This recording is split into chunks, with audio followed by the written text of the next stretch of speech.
Et quand on crée un lampadaire, dans, notre temporalité actuelle, quand on fait du contemporain, c'est très facile. On va dans la rue, on photographie un lampadaire, on prend le même.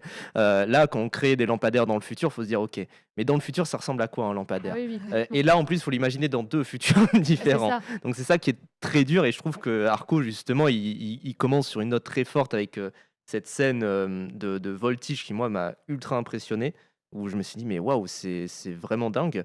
Et après on va direct dans un autre univers encore, donc c'est assez fou de voir, à quel point on a une fluidité entre les 2 aussi Oui. et à peine on découvre un univers qu'on va ailleurs. C'est vraiment, très, très fort. Bah, le world building d'Arco, il est, aussi poussé, parce qu'en fait, le monde d'Iris, c'est un monde que Hugo Bienvenu, donc le réalisateur, Mmh, il travaille déjà en BD depuis, je vais pas dire de bêtises, mais je pense au moins depuis 10 ans, mmh. facile, qui cherche un peu un univers comme ça et du coup, si vous regardez son travail, avant Arco, en fait, Arco, c'est un mélange